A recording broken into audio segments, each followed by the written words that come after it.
Selamat Hari Waisak, selamat Hari Waisak, selamat Hari Suci Waisak semua. Selamat berbahagia, salam sejahtera, selamat Hari Suci Waisak. Selamat bahagia, damai tentram sentosa, damai bahagia dalam buka damai. Selamat Waisak, bersama kita gembira Di hari Suci Waisak,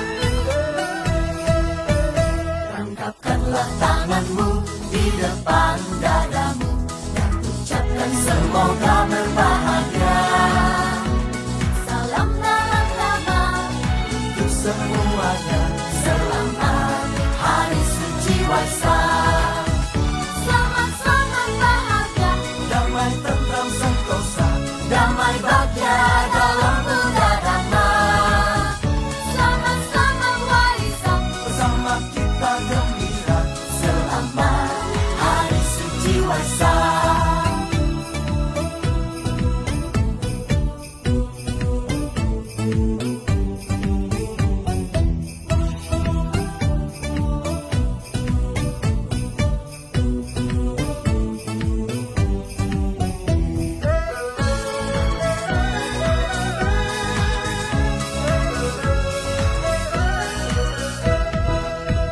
Angkatkanlah tanganmu di depan dadamu dan ucapkan semoga berbahagia.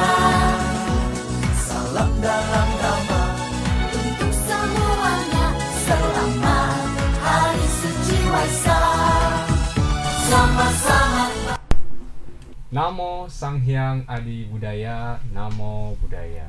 Namo Buddhaya. Selamat pagi pemirsa Tribun dimanapun Anda berada. Jumpa lagi dengan saya Arifin Halim dalam program Permata Dharma. Program ini disiarkan secara rutin setiap 2 minggu sekali langsung melalui Instagram Tribun Medan Daily ataupun Facebook Tribun Medan.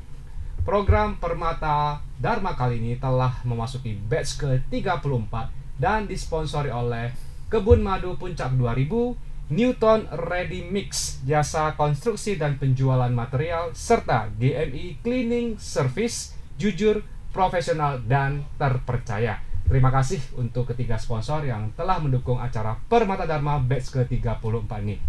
Pada pagi hari yang berbahagia ini kita akan membahas sebuah topik yang sangat menarik dan penting, yaitu pentingnya berorganisasi atau praktik. Untuk itu telah hadir bersama kita seorang narasumber yang akan berbagi banyak hal tentang dunia organisasi. Sebelum saya perkenalkan narasumber kita, terlebih dulu izinkan saya menjelaskan profil dari narasumber kita pada pagi hari ini. Beliau pernah menjabat sebagai wakil ketua ataupun ketua Walubi Medan, sebagai wakil ketua FKUB Medan, kemudian pernah menjabat sebagai ketua MBI Kota Medan, dan sekarang jabatan beliau adalah Wakil Ketua Indonesia Tionghoa Provinsi Sumatera Utara, juga Ketua Bidang Organisasi dan Mediasi Pengurus Pusat Ulan Bahagia, serta Dewan Penasehat MBI Kota Medan. Untuk itu telah hadir bersama kita Upasaka Pandita Sadajaya Insinyur Sutopo. Nama budaya Pak Sutopo. Nama budaya. Selamat datang di Ya. kantor Tribun Medan Pak. Iya. Gimana Oke. kabarnya sekarang Pak Sutopo? Baik. Lama Ya. nggak jumpa ya Pak ya. Iya. Kesibukannya sekarang apa nih Pak Sutopo? Ya, sekarang ya untuk mengisi misi acara dari KBI. Oke. Ya, untuk sementara memang sedang recovery untuk kesehatan supaya lebih Lebih fit ya Pak ya. fit gitu ya. Ya, kalau saya lihat Ya. sekarang sih wajahnya sudah sangat fit sekali ya Pak ya. Iya. Oke, berarti memang kegiatan lain gitu Pak, mungkin ada sekarang ada usaha apa gitu atau ada kegiatan lain gitu Ya. sehari-hari?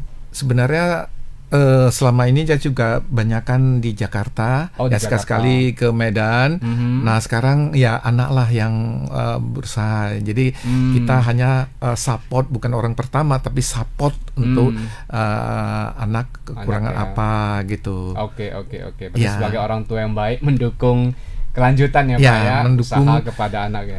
Karena juga saya kan hobi di bidang IT atau Oh, sejenisnya. Jadi kita oke. kalau ada pas pula ada yang begitu-begituan kita support. Dan sekarang kan tidak terlepas pada IT ya, Iya, semua iya, iya. semua sendi Semua. sendi loh di sana. Semua seni kehidupan Ya. sekarang sudah mulai masuk ke dunia IT Ya, Bahkan digital. sekarang AI juga semakin Iya. kencang Pak ya. Iya. Nah ini menarik Pak, karena kan kalau saya lihat profilnya Pak Sutopo ini berbagai organisasi pernah Pak Sutopo naungi. Ada FKUB, ada Walubi, MBI, INTI. Nah sebenarnya kan banyak penonton juga ingin tahu sih. Ada orang yang seperti gini Pak, dia mau berorganisasi tapi dia ragu. Dia mau berorganisasi tapi dia mungkin minder. Entah bisa nggak saya berorganisasi. Nah, apa yang menjadi motivasi awal Pak Sutopo ini kok mau sih berkecimpung di dunia organisasi Pak? Boleh diceritakan Pak, kira-kira gimana? Ya, memang itu banyak juga kalau bagi orang yang jarang-jarang organisasi, apalagi persepsinya ada sedikit negatif ya. Misalnya organisasi di dalamnya bagaimana. Jadi dia agak takut sendiri. Kita maklumin itu kan. Karena dia belum menghayatin apa itu organisasi dan kenapa harus masuk organisasi. Kalau dari saya sebenarnya saya dulunya hobinya adalah fotografer. Jadi dari SD saya juga hobi foto-foto dari kamera yang begitu Jadul ya? pertama jadul Iya, tuh iya, hobi sampai yang digital. Jadi kira-kira tahun 2000-an, 2001 gitu kan udah mulai keluar pocket kamera digital. Yes, Jadi saya sebenarnya pakai itu. Nah, tapi saya tentunya di bidang hobi saya potret dan kemudian saya mencetak satu foto serta ya sedikit teksnya sehingga organisasi itu kegiatan apa yang adalah dipajangkan di dinding supaya kan orang datang atau tahu ada kegiatan-kegiatan serta dokumentasi kegiatan-kegiatan itu karena dokumen itu begitu pentingnya. Tapi waktu itu ya saya kan hobinya itu ya kemana-mana lah yang butuh ya kita isi, yang butuh kita isi. Jadi dari organisasi agama Buddha, organisasi sosial kemasyarakatan ya ikut semua gitu. Nah ikut semua ya juga sebenarnya banyak yang meminta supaya saya menetap. Saya menetap. Cumannya saya kan nggak bisa begitu karena banyak relasi, banyak kawan dan hobi saya itu gitu. Nah, terakhir sih sebenarnya saya MBI juga waktu itu saya ada bantu. Nah, tapi melihat visi misi serta ya personil-personil teman-teman yang bersifat inklusif. Non sektarian gitu kan. Nah, itu lebih tepat saya pikir ya. Kita berpikir secara inklusif. Dan bisa menerima pluralisme itu. Hidup ini memang semua pluralisme. Ya kita sendiri nggak pernah ada sama kan. Kita sama istri aja nggak pernah ada sama. Cumannya perbedaan itu menjadi kekuatan untuk potensi kita maju, bukan malah melemahkan. Dari itu yang ada di MBI ini, nah saya bergabung ya. Di MBI. Berarti memang cikal bakal awalnya karena dari foto ya Pak ya.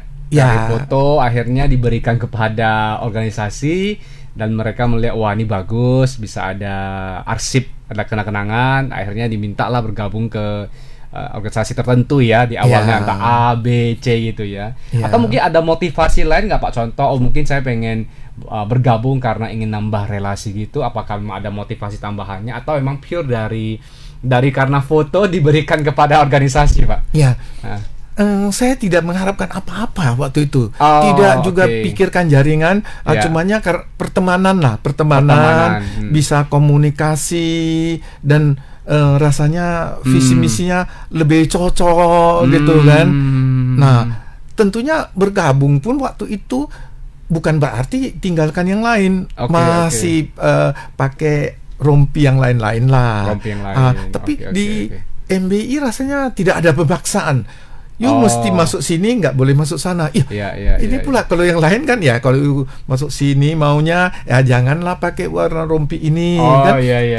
Ini semakin rasanya kok semakin menjadi tantangan dan visi misinya karena inklusif kan, terbuka gitu. Nah, itu juga salah satu yang mendorong, udahlah kalau begitu memang kita juga cocok kan di sana, dan kayak nggak tahu, nggak harapkan ada apa-apa, ya udah gabung aja gitu. Benar. Nah, ini kan menarik nih Pak Sutopo. Kalau saya lihat tadi kan Pak Sutopo ini ada di organisasi sosial, contoh INTI kan, ada di organisasi keagamaan, ada MBI, ada Walubi, ada Bulan Bahagia.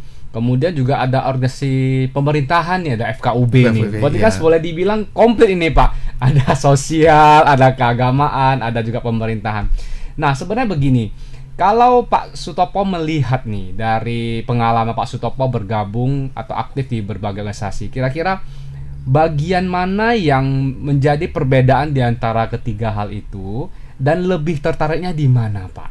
Nah, boleh diceritakan kira-kira, Pak. Seperti tadi yang disebutkan ya.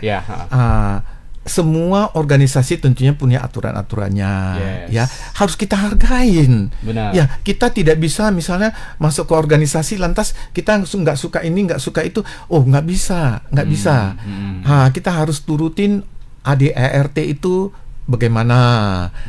Nah, jadi kalau saya melihat bahwa kecocokan itu di MBI seperti yang saya tadi sebutkan, inklusivisme ya, inklusif artinya lawan dari eksklusif, pluralisme, berpikir terbuka, non sektarian. Ya, kalau kita tahu bahwa di agama Buddha itu ada mastab dari Mahayana, Theravada, Tantrayana. Nah, mana yang terbaik gitu? Kok ada pertanyaan mana yang terbaik? Loh, itu tidak bisa bilang bahwa ini yang terbaik, ini yang kurang baik atau apa.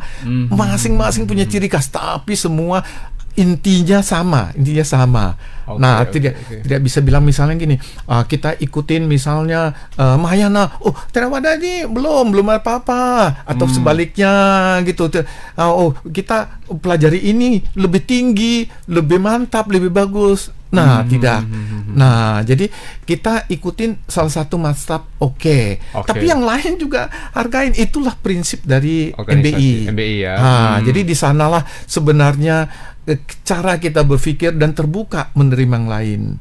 Nah, di sana juga saya kan waktu di ketua Walubi. Nah, tentunya kan saya harus melepaskan waktu itu di MBI. Saya masuk ke Walubi, dan terus di Walubi itu saya masuk ke FKUB. FKUB itu Forum Kerukunan Umat Beragama. Nah, di sana tentunya utusan 6 agama yang dicatat oleh pemerintah, bukan diakui ya, dicatat oleh pemerintah, 6 agama. Nah, kita bergabunglah di sana. Nah, di sana kalau kita tidak berpikir secara pluralisme, waduh itu susah. Karena kenapa? Semua agama ya mewakili agama masing-masing dengan artinya dengan ciri khasnya lain-lain. Pertama memang menyesuaikan diri itu ya butuh waktu lah, mengenal personelnya semua ya. Tapi terakhir rasanya mantap. Jadi perbedaan itu menjadi magnet untuk menjadikan satu. Magnetnya itu sendiri kalau sama kutubnya juga tolak menolak gitu kan. Jadi magnet. Jadi sehingga saya 2 periode, periode pertama dan kedua FKUB Kota Medan itu, nah sangat terkesan sekali dengan teman-teman yang lain. Sampai sekarang pun ada pertemuan, kita adakan pertemuan atau ada grup diskusi pun sangat menyenangkan. Jadi kita melihat bahwa perbedaan itu menjadi kekuatan, potensi untuk maju. Bukan malah, you sama saya berbeda, nggak boleh dekat, Nah, Oh, iya, iya, bajunya lain, merah, ini putih, Iya, iya, iya, enggak iya. begitu. Justru itu menjadikan kekuatan. Dan kita pun justru gini, kita lebih mengenal agama orang lain, budayanya, ya, sifat-sifatnya. Kita bisa memaklumin. Kadang-kadang kita gini, kita nggak tahu nih. Oh, sifatnya kok gini. Oh, kok gini ya? Kita karena ketidaktahuan. Tapi setelah kita tahu, oh begini. Nah, ini juga membuat contoh ke kita. Kita punya 3 mazhab lah di agama Buddha. Iya, Nah, iya. kalau ketika kita hanya berpegang satu mazhab saja, misalnya Theravada, oh Mahayana ini kurang tepat, atau sebaliknya Mahayana, oh ini kurang tepat. Nah, kenapa? Yang bisa menyebutkan begitu karena kekurangan pengetahuan menjangkau ke sana. Kenapa dia jadi begitu gitu? Nah, itu tentunya ada faktor sejarahnya. Nah, setelah kita tahu itu semua, nah kita justru memaklumin ini. Nah, itulah sebenarnya Budayana itu bukan suatu mazhab, atau ini adalah satu sifat yang di dalamnya ada Mahayana, Theravada, Tantrayana, semua ada digabungkan di sana. Berarti pengetahuan kita tentang agama Buddha itu lebih luas lagi. Jadi kita tidak bisa menyalahkan satu membenarkan ini. Nah, ini yang mendorong kita, ini saya di MBI dapat mempelajari lebih banyak lagi, lebih mengetahui lebih banyak lagi gitu. Oke. Ini berarti secara perbedaan antara organisasi itu punya kelebihannya masing-masing, kemudian punya keunikannya masing-masing. Yang penting tadi kata Pak Sutopo, belajar ADART organisasi. Kemudian akhirnya Pak Sutopo jatuh cinta kepada MBI di keluarga Buddha Indonesia ini ya, karena tadi ada inklusivisme, pluralisme, budayana. Lantas begini Pak Sutopo, kan Pak Sutopo berarti kan sudah lama nih aktif di KBI ini, khususnya di keluarga MBI ya Pak ya. Nah, kalau dari topik kita yaitu praktik nih, kalau menurut Pak Sutopo sebenarnya lebih penting mana nih? Kita berorganisasi saja di keagamaan ataupun di tempat lain, atau kita malah ambil nilai praktik spiritualnya Pak? Menurut Pak Sutopo mana yang lebih penting nih? Ya. Oke, sebelum ke sana tentunya kan organisasi keagamaan apa bedanya dengan organisasi sosial masyarakat? Ya. Nah, organisasi sosial masyarakat tentunya tidak menceritakan agama. Benar. Dan di dalamnya itu berbagai agama digabungkan di dalam, ada di dalam. Nah, itu untuk masalah kemasyarakatan luas. Nah, itu bedanya. Nah, kalau khusus untuk agama dalam hidup ini, kita tentunya tidak terlepas pada pelatihan diri kita sendiri. Nah, internal kita. Nah, mana lebih penting kita berorganisasi, terus cerita atau mengurus organisasi, organisasikan lebih condong ke duniawian. Nah, atau kita ke spiritual terus. Nah, dua-dua ini harus seimbang. Oke. Nah, sepertilah kita lihat Pangeran Siddhartha dulu, ya, ingin meditasi, ingin bekerja keras selama 6 tahun, karena berpikir bahwa inilah satu-satunya jalan, tidak ada jalan lain. Seperti gitar gitu kan. Nah, harus kencang terakhir putus, nggak bisa bunyi, ya. Nah, kalau longgar juga nggak bisa, suaranya nggak jalan. Harus setel sampai tepat. Ya, barulah terjadi sesuatu yang lebih cocok. Nah, hidup ini sebenarnya keseimbangan, ya, keseimbangan.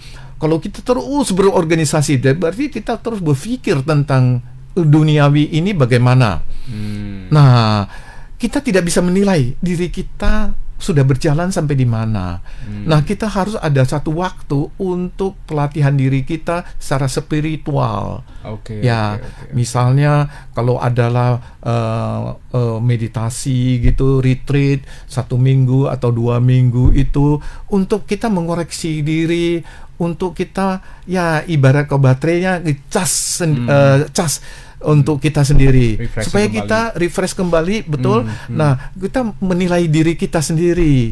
Hmm. Nah, bagaimana sebenarnya hidup ini, Oke. apa yang sudah kita jalanin ini, Oke, gitu. oke. Tapi kalau kita terus-terusan begini, nah tentunya kurang betul juga, karena kita kan orang saya kurang suka ngomong kita orang awam ya, dengan umat awam, kita sering siapa umat awam. Iya, tapi kan umat biasa lah ya, Ya, umat ya. biasa.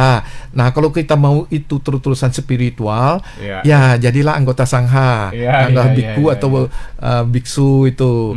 Itu kan jalannya itu gitu. Ya, ya, Nah, karena kita berdiri di orang biasa itu, nah kita harus seimbangkan antara organisasi dan spiritual itu. Nah, kalau kita terusan berorganisasi, kadang-kadang kan kita lupa jalan kita udah benar apa tidak. Sifat-sifat kita memimpin bagaimana, Benar, tidak apakah gitu ya. sudah betul atau tidak kan. Nah, jadi semua itu harus seimbang. Oke, Begitu oke. juga dengan, ya kalau saya tarik lebih jauh dalam kehidupan kita ini, Oke. ya kita berkeluarga tentunya. Nah, kita juga punya karir ya untuk hidup dan kehidupan. Nah, masa gara-gara organisasi, kita terus di organisasi, terus kita lepaskan kehidupan kita morat-marit kan. Iya, itu Jadi nggak orang boleh menilai ya, Iya, bahaya. keluarga sendiri yang kecil aja, kita tidak mampu memanage ya. Kalau untuk yang organisasi yang lebih besar, ya bagaimana? Ya, benar, Nggak benar, mungkin gitu kan. Iya, Nah, iya. tapi itu semua harus punya keseimbangan. Oke, Keseimbangan sehingga kita bisa mencapai titik maksimal kita berbuat sesuatu. Ya, istilahnya juga kita ingin berbuat sesuatu, ingin membuat karma baik kepada diri kita sendiri dan kepada umat seluruhnya, Iya, umat beragama, Beragama. khususnya agama Buddha gitu. Oke. Nah, kalau ada yang bertanya begini, Pak. Contoh ini kan pemirsa Tribun juga yang mendengar pasti banyak juga yang sudah berkecimpung di dunia organisasi, baik itu entah dia sosial, entah dia agama maupun entah dia di pemerintahan. Pertanyaan paling sering kita dengar adalah bagaimana sih cara mengatur waktu keseimbangan antara tadi kan Pak Stopo mengatakan dua-dua ini penting nih, organisasi penting, praktik spiritual juga penting. Nah, bagaimana cara menjaga keseimbangan antara dua hal ini, Pak, supaya dua-duanya kita bisa dapat? Ya, betul. Keseimbangan itu kan sangat tergantung pada situasi dan kondisi dan diri kita. Ya. Dan di organisasi juga kita apakah jadi apa? Karena tanggung jawab organisasi itu kan levelnya lain-lain. Benar. Ya, apakah ketua, apakah sekretaris atau anggota atau ketua bidang atau apa. Nah, Ya. itu tanggung jawabnya kan lain-lain. Oke. Nah, Iya, jadi waktu yang kita ingin sumbangkan ya kepada kemajuan organisasi itu lain-lain, dan kehidupan kita juga lain-lain. Nah, kalau kita misal kerja sama orang, tentunya itu yang duluanin kerja sama orang tentunya punya satu perusahaan, semua punya aturan-aturan mainnya. Oke. Masuk jam berapa atau apa bagaimana. Nah, itu kita duluanin. Kalau kita sebagai seorang bisnismen, tentunya kita juga bisa atur waktu, bukan waktu yang atur kita yang mengatur waktu, bisa kita delegasikan berjalan dengan baik gitu. Nah, ini semua perlu keseimbangan, dan justru itu salah satu manajemen diri kita. Oke. Kemudian kita punya waktu, misalnya apakah kita habisin untuk ngopi-ngopi, ngobrol, jalan. Nah, itu kan tergantung diri kita.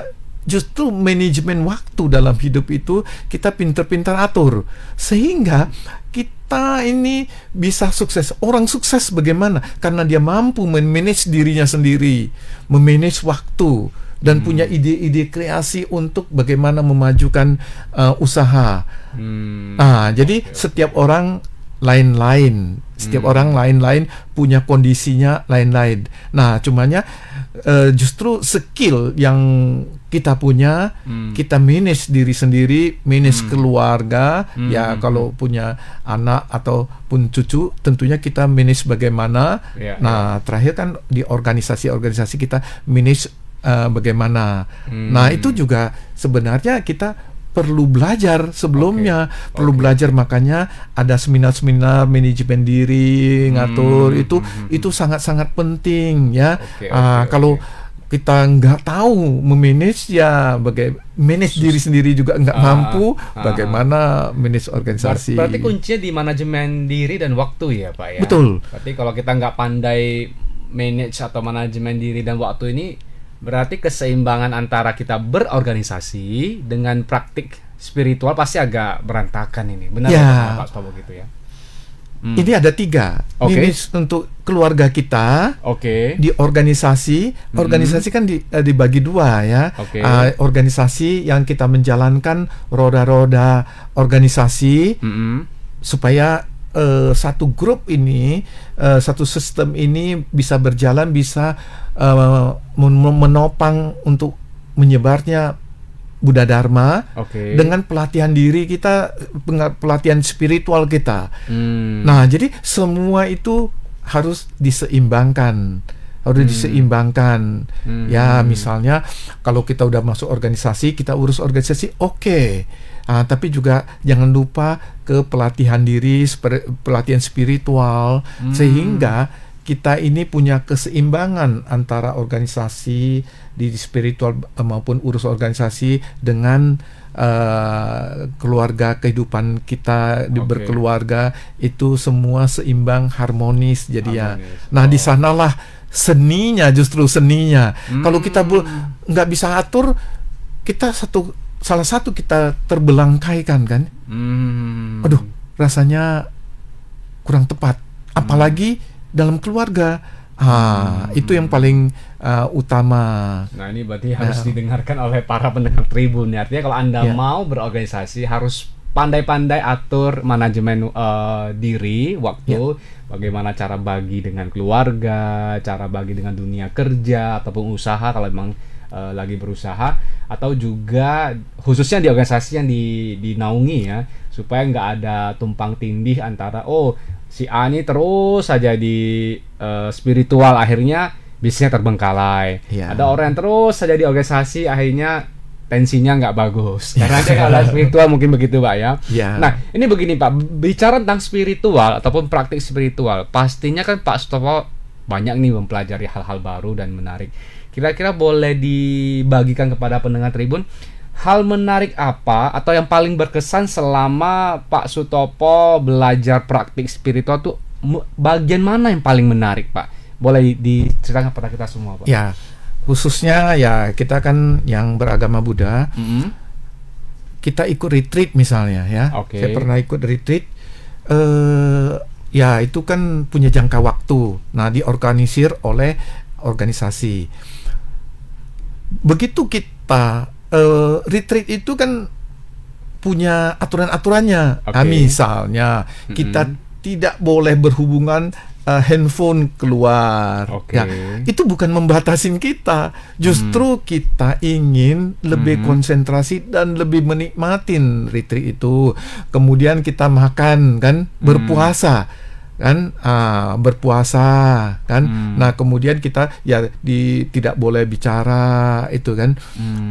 Nah, juga berpuasa itu sangat baik sekali. Ya, jadi kita misalnya satu hari makan sekali atau 2 kali, udah ada tertentu lah. Tengok kita lihat kita retreat itu yang bagaimana. Setelah saya ikutin, kita setelah selesai kita pulang, rasanya badan kita terlahir kembali yang baru. Pertama, badan kita lebih sehat dan lebih ringan rasanya. Kedua pun kita makan pun sesuatunya lebih enak gitu. Jadi sebagai karena juga ditopang oleh pemikiran dan pelatihan puasa tadi. Jadi begitu bagusnya. Nah, puasa kan sebenarnya bagus kan, untuk supaya mesin kita ini di dalam ini jalannya lebih slow down. Dan pemikiran kita juga sebenarnya kan ya dikonsentrasikan bahwa kita ini mengenal diri kita, kita mengkoreksi diri kita. Jadi supaya kita lebih begini jalan hidup ini gitu. Nah, Oke. itu. Berarti yang paling berkesan itu adalah di retretnya itu ya Pak ya. Ya. Artinya kalau di Umat Buddha ini puasa yang kita maksud adalah atasila. Atasila dalam arti tidak makan lewat dari tengah hari. Sama seperti praktiknya biku, bener gitu Pak ya. Ya. Yang dipraktikkan oleh para biku juga para bikuni. Jadi artinya mereka pagi hari sarapan sekali, kemudian siang tidak boleh lebih dari tengah Jam hari, 12 ya, jam ya. 12, kalau kita sampai jam 12 makan 1 kali. Nah, setelah itu hanya boleh minum ya Pak ya. Minum Ya. pun tidak boleh ada yang berserat.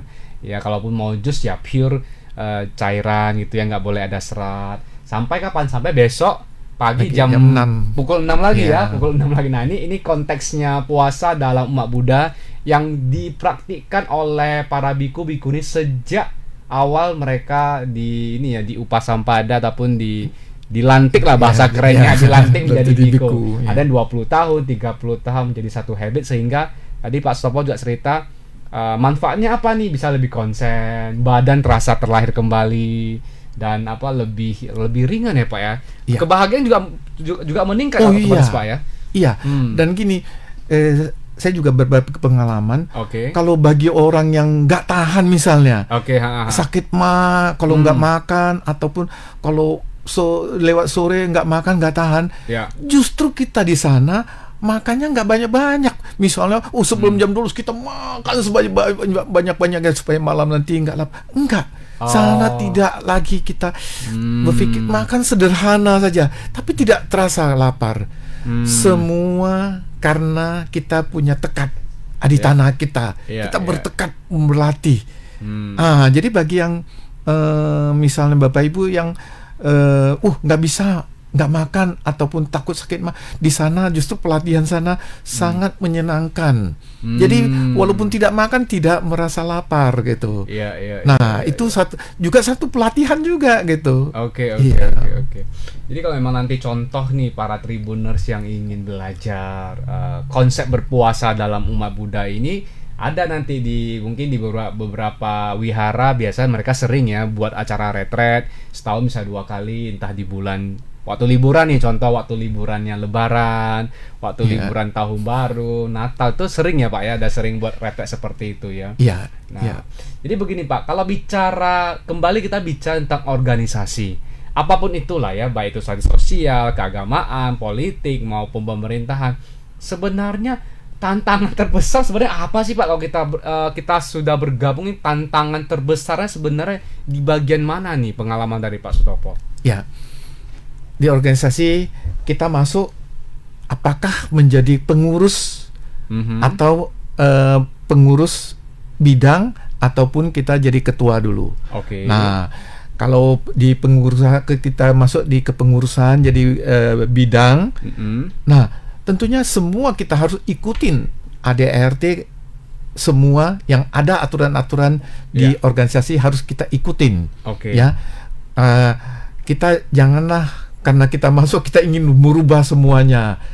Kalau tidak cocok kita boleh usulkan sama ketuanya. Iya. Nah, itu kalau misalnya ketuanya seorang yang pintar, yang berpengalaman, yang cerdas, kita sebagai bawahan kita banyak belajar loh. Kita banyak belajar, kita dapat banyak pengalaman-pengalaman ketua itu kita jalanin. Nah, kan kita dapat sesuatu sambil mengabdi, kita menjalankan tugas kita dan kita dapat pengalaman-pengalaman itu. Nah, ketika jadi ketua, kalau ketua itu misalnya pengetahuannya sekedar-sekedar, nah itu juga bagus. Kita bisa ide-ide kreatif kita sampaikan di forum, nah bisa diikutin.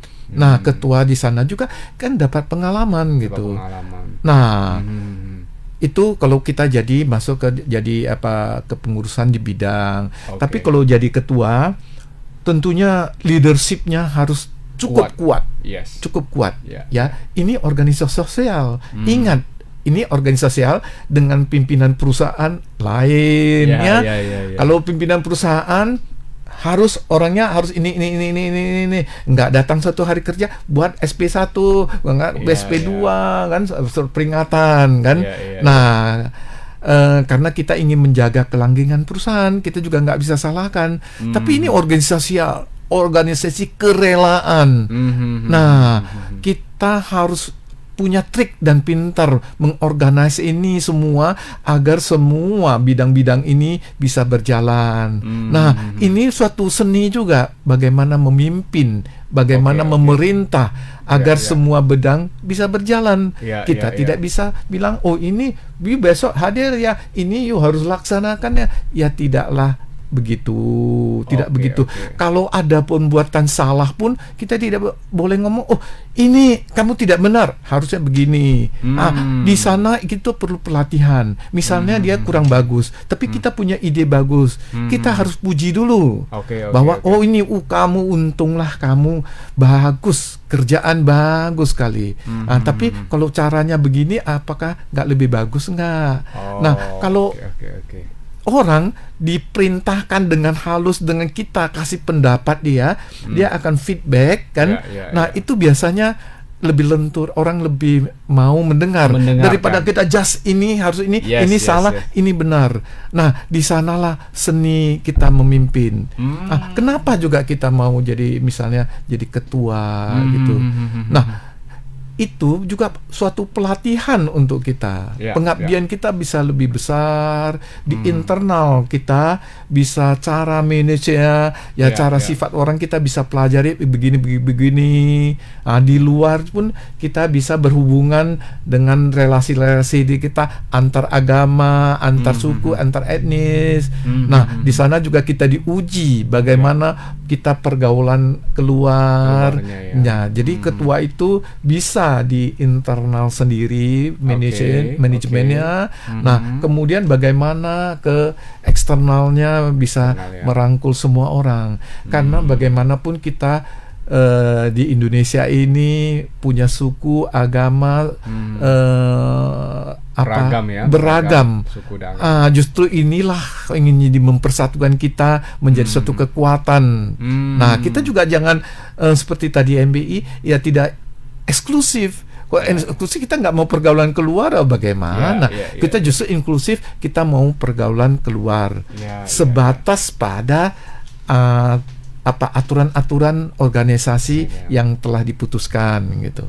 Berarti tantangan terbesar yang bisa saya dapat dari sharing Pak Sutopo ini adalah bagaimana seni berkomunikasi dengan manusianya, Pak ya. Karena kan yang kita hadapi ini bukan robot. Kemudian juga ini kan manusia yang tidak digaji. Kerelaannya kalau di perusahaan you nggak bisa pecat SP1, SP2. Tapi di sini nggak bisa ya Pak. Ini kan kita kan sama-sama belajar melayani anggota, melayani umat. Otomatis kan kunci utama, tantangan terbesar ternyata adalah seni berkomunikasi dengan para pengurus. Nah, Pak Sutopo kan juga pernah jadi ketua MBI Medan nih. Kan dari pengalaman Pak Sutopo juga pasti kan banyak nih, termasuk beberapa event. Nah, kalau kita lihat di layar ini kan ada pemilihan Bintang Duta Buddhis ini Pak. Ini program yang dulu pertama kali sebenarnya diadakan oleh PUBV ya Pak ya, bersama Mauda Wiredika, kemudian diserahkan kepada MBI Medan. Nah, pengalaman Pak Sutopo ini dari semenjak pernah mengurus MBI Medan, bicara tentang organisasi kan kita perlu yang namanya regenerasi. Setuju Pak ya, regenerasi. Kalau ya contohnya kita di saat sudah usianya terlalu matang, kalau kita bilang tua kan terlalu kasar ya Pak ya, terlalu matang kan pasti harus ada yang namanya regenerasi. Menurut Bapak, apakah pemilihan Bintang Duta Buddhis ini di dalamnya ada putra-putri Sakya, ada Buddhis Idol nih yang khusus nyanyi nih, sama ada Bintang Cilik Buddhis. Pengalaman Bapak kira-kira event seperti ini manfaat terbesarnya apa nih Pak untuk MBI dan juga untuk umat Buddha di Kota Medan, Pak? Ya, pertama-tama Waisak Fair ini, Waisak Fair ini di MBI yang berhubungan langsung ke umat adalah PUB, Persamuan Umat Buddha. Ada namanya Wiryadika yang pertama ide pencetus Waisak Fair ini. Nah, kemudian karena udah besar dan PBV ini Wiredika punya agenda yang lain. Misalnya dia ini Waisak mungkin ya seperti yang kita tahu Waisak Gusto Mall gitu kan, udah nggak diaktifkan lama, mau diaktifkan kembali. Jadi karena ini sudah besar, Waisak Fair ini diserahkanlah kepada MBI Medan waktu itu. Nah, memang di antara event-event MBI Medan yang terbesar adalah ini, ya, Waisak Fair. Di dalam Waisak Fair ada bintang duta Buddhis yang dipimpin oleh Eddie Johnson. Ya, brother kita. Saya sangat salut kepada Eddie Johnson yang punya konsentrasi khusus ke seni untuk mengangkat yang umat kita, generasi muda yang punya potensi, yang menyanyi, dancing dan segala sebagainya. Nah, ini selalu berdampingan waktu Waisak Fair. Ini selalu mendukung dan tentunya ini perlu dana yang besar, dari duta bintang Buddhisnya perlu dana besar, juga dari segi Waisak Fair ini perlu dana yang besar. Nah, jadi ini event yang besar, perlu kerja yang cukup berat. Terutama kepada ketua panitia. Arifin sendiri juga pernah kan jadi ketua panitia. Begitu rumitnya, begitu banyak sendi-sendi yang harus dipikirkan. Benar. Tapi itu suatu tantangan kan.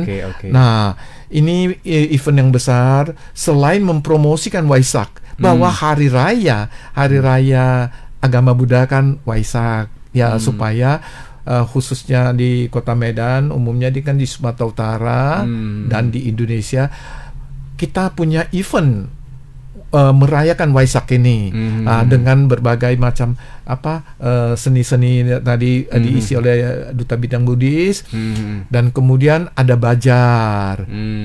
Beruntungnya saya juga berterima kasih pada donatur yang banyak mensponsori jalannya ini. Misalnya dia akan jual nasi atau makanan vegetarian. Semuanya akan didonasikan kepada MBI, kepada panitia gitu. Nah, dan juga duta bidang Buddhis ini orang yang tersentuh melihat jalannya kita perlu biaya, karena juga kan pemilihan ini juga butuh waktu, butuh biaya, dan juara juga kan diberikan sedikit hadiah. Nah, itu juga perlu dukungan dana. Nah, juga ada dukungan dana ke sana gitu. Nah, justru itulah di dalam itu kita ada sisa dana sedikit. Nah, kita pergunakan untuk pengembangan Buddha Dharma, MBI khususnya waktu itu MBI Kota Medan. Nah, sekarang karena ini sudah semakin besar sampai luar daerah. Nah, ini sekarang dilaksanakan oleh MBI Majelis Budaya Indonesia Sumatera Utara, karena banyak melibatkan unsur-unsur yang lain, komponennya begitu banyak. Jadi semakin luas, bisa juga join nanti antar daerah yang tempat-tempat lain bisa join. Nah, kepada para donatur dan umat Buddha, kita harapkan juga dukungan event ini supaya di MBI ini ya bisalah dukung supaya bisa melestarikan Buddha Dharma ini dengan baik, ya. Nah, supaya bisa menjangkau kepada umat-umat yang terpelosok-pelosok. Nah, benar. Seperti MBI Kota Medan, kenapa perlu dana? Nah, karena kan setiap minggu akan dikirim Dharma Duta berceramah ke daerah, ke wihara itu berceramah.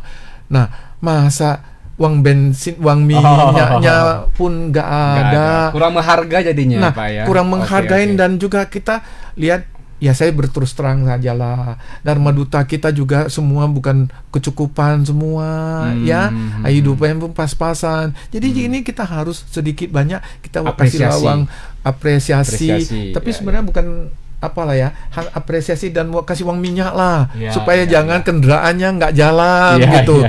Nah, kita harus berikan. Nah, satu minggu itu berapa orang? Nah, kita perlu juga dana operasional ini gitu.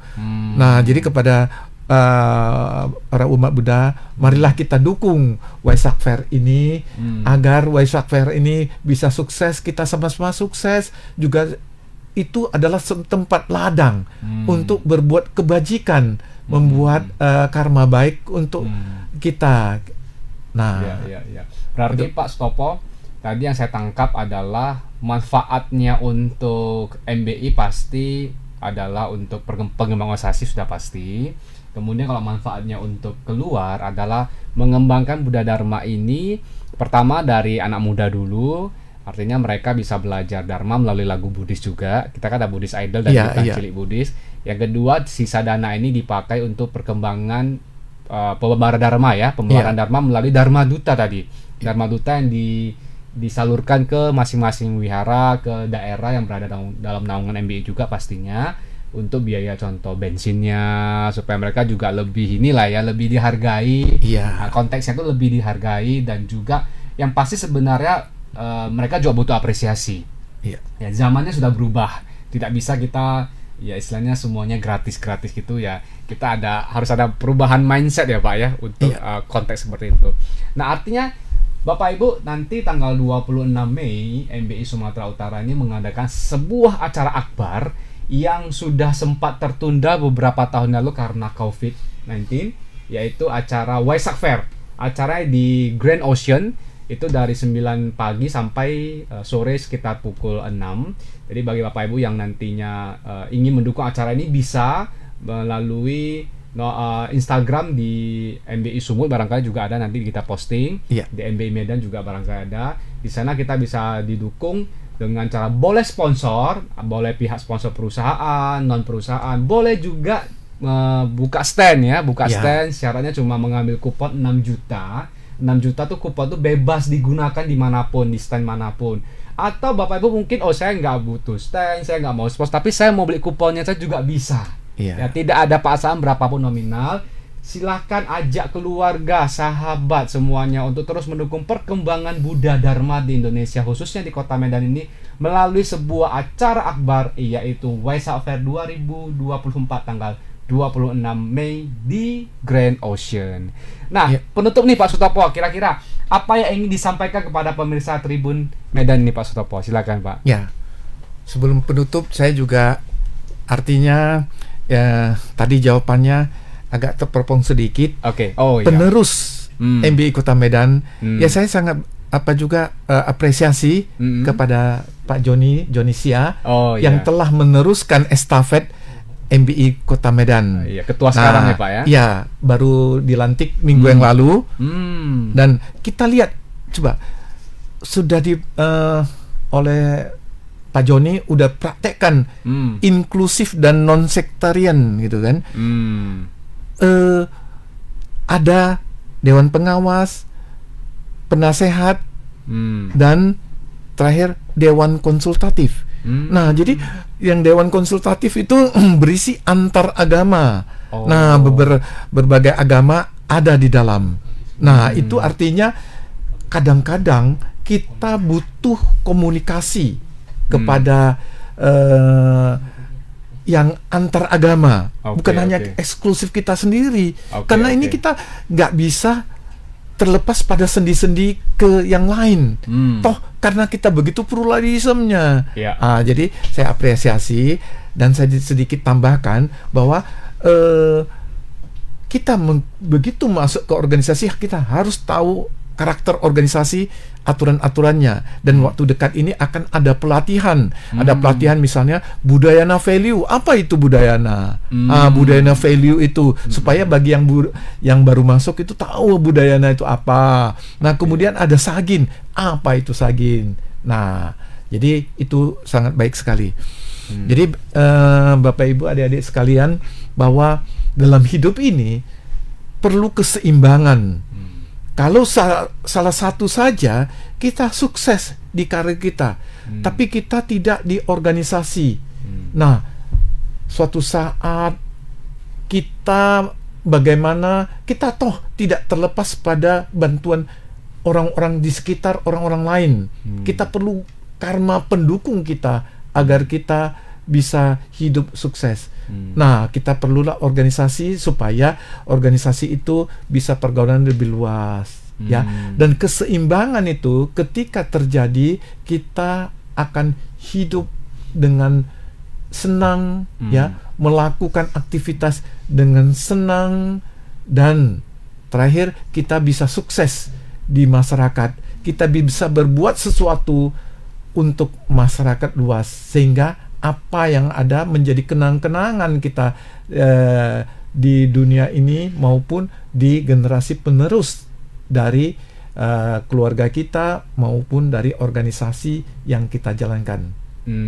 Ya, selamat berkarya, hidup keseimbangan, dan tetap sehat selalu. Baik, luar biasa. Terima kasih nih Pak Sutopo sudah berbagi kepada kita semua, kurang lebih sejam nih Pak, nggak terasa Ya, Pak, sampai sejam Pak ya. Ya. Dan kami juga ucapkan terima kasih sekali lagi kepada sponsor kita, Puncak Madu Kebun 2000 ya, Kebun Madu Puncak 2000, kemudian juga Newton Ready Mix, jasa konstruksi dan penjualan material bangunan.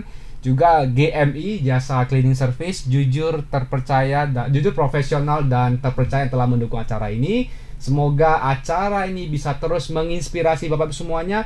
Bila Bapak Ibu para pendengar Tribunus ingin mendengar ulang siaran ini, bisa melalui Reels yang ada di Instagramnya Tribun Medan. Jadi sekali lagi terima kasih Pak Sutopo. Ya, masih. Saya selalu Pak, Ya, terus menginspirasi ya Pak ya. Saya Arifin Halim, mewakili seluruh panitia, pamit undur diri dan sampai jumpa di acara Permata Dharma berikutnya. Namo Sang Hyang Adi Budaya, Namo Buddhaya.